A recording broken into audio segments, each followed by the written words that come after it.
If you are somebody who is looking to increase your camera confidence, I'm going to make this video just for you. You see, when I first started on social media just a couple of years ago, I was petrified. I didn't know where to look on the camera. I didn't know how to speak on the camera. When I would watch it afterwards, it was just terrible. And I learned a bunch of different skills that really helped me. And there was a really big strategy, honestly, that was able to help me move forward from, I would say, becoming like a D student to like a B plus student. And I want to share that with you today. When I first started, like I said, I did not know how to go on. I didn't have social media throughout my high school. I just wasn't on it. I was actually anti it. And what I realized is that if I need to get better at it, I need to start practicing more. And I took upon myself something very scary. I took upon myself that I was going to start going live on Instagram.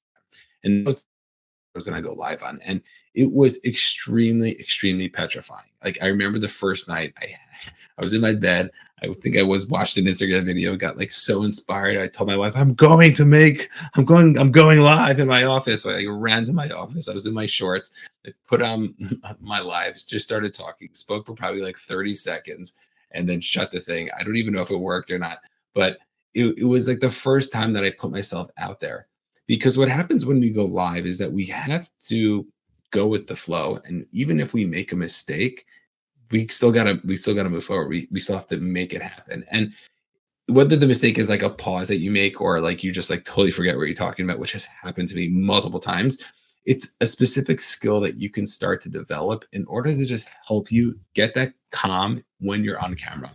And honestly, it could work also when you're in person as well, but just being able to have that. And there have been so many tremendous things that have been so helpful for me throughout this journey. And I've done it over probably, recorded 240, but probably even more with just doing lives with other people and whatnot. So probably close to 300 times at this point, just going live, speaking different times. And for me, one of the most powerful things is I know I have a very difficult time expressing myself, as I'm talking about expressing myself in terms of expressing myself, expressing my ideas. And it's just difficult for me to get the thoughts that are in my head into my mouth to somebody else's ears that they actually understand what I'm saying. So for me, I knew that if I could start to talk out my ideas and flesh them out and to try to break them up in different ways, that could be something that could be so powerful to me in order to just get that practice. And I realized that that's number one. I need to be able to express my ideas. I don't even know what my ideas are that I want to be sharing. I just know they're like bottled up in my brain.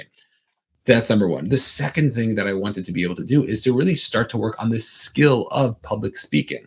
So for me, as my wife likes to say, I'm a big mumbler, something that I speak really fast, I speak very low, and I needed to start to work on that as well. I wanted to start enunciating my words. I wanted to start to speak really fast, and then also be able to feel comfortable by slowing down. And all of these different skills and the hand motions and where I'm looking and all that stuff is so important when it comes to being on camera. Because whether you're looking to go live, whether you're looking to make content, whether you're looking to make an online course, your presence, the way you are showing yourself is going to matter. People are going to either relate to you or not relate to you based on how it is you're coming off. And it's so important because for so many people, they have such amazing content. They have so many things that they could start to share and really impact so many people. But once they turn on the camera, somebody's watching them, they just shut it off. So I highly recommend that if you can start doing something, even if it's not starting off going live every day, but if it's even just recording yourself on camera every day and pointing out different things that you can start to work on, that could be tremendous. And I wouldn't try to working on everything. There are times when I'm making videos or I'm working on one specific thing throughout the video. I'm trying to remind myself throughout, say, I'm thinking in my head, like, don't do this. Sometimes I even have a post-it note on my screen that I could start to look at in order just to tell me what it is I need to be doing. Another really big benefit when it comes to being able to go live is that the way that I do my lives, that I don't script them. It's not something, even this video right now, I'm not scripting this video. I have certain ideas that I want to cover, certain points, bullet points. Sometimes I have them written out. Sometimes they're just in my mind. And sometimes I make them up as I'm going along. But what I realize is that if I can start to speak to different people on specific topics for 10 minutes, 15 minutes, 20 minutes, that could be a really good skill to have. Because if somebody ever says, does anybody have something to talk about on this specific topic? For me, I go through like my checklist in terms of what it is I need to speak about, and then it could just jump up there. And I've already practiced my stories that I've been wanting to say, because guess what?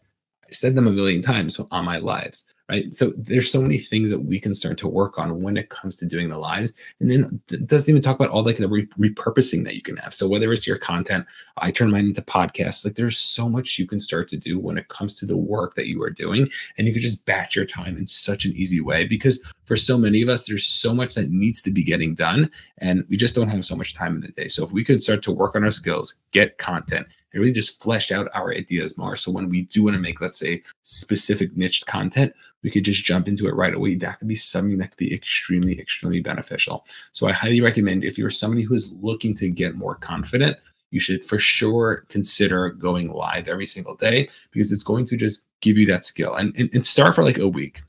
Even we wouldn't call it a week, 5 days, right? You start for 5 days and just go live every single day and give yourself 2 minutes. Start with just 2 minutes and then go to 5 minutes and go to 7, then go to 10 minutes and really just build it up in a way that you can start to get more comfortable on camera and start to be you and people just know you because I think there are people out there who are very big actors and this is like a whole thing I was jumping into is like who am I like what is authenticity. I think like everybody jumps into that at a certain point in their lives and there was a big part of me because I was trying to become somebody in my speaking career that maybe that like that's not me. Like I'm like the quiet guy. I'm the guy who's not in the front of the room.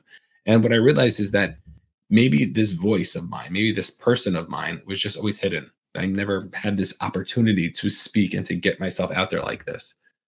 And I'm playing around with it. It's one of the guys that I watch, Vin. He talks about. He's like, this is just an instrument. Your voice is an instrument. I just never played it. So how is it that I can start to play my instrument in order to get that message I want out there, to make the impact that I want, to help as many people as I can? And I'm telling you, if you can start to work on that, and that could be the thing. Like imagine if after 30 days you were going live, you can start to influence more people. Would that not be worth it? So ask yourself, what is it you can start to do? Maybe it's making videos, maybe it's going live, maybe it's just doing certain content, maybe just talking in the mirror, whatever it might be. But what skills can you put yourself into that you can get more advantage of just because you're doing that one thing? And if you are listening to this and you are interested in this type of stuff and you want to support, feel free to join my community with the link down below. It's totally free. And it's something that so many coaches, experts, and thought leaders join just because they want to be able to work on their skills, the intangible skills. They're great at coaching. They know their stuff. They know their topic, but they need to help to get it out there. That's what we're here for. We're here to help support you, not just me, but all the people in the community. Really great place for people just to connect and network and all that stuff. So make sure to take a look down below and don't forget to take a look at this next video.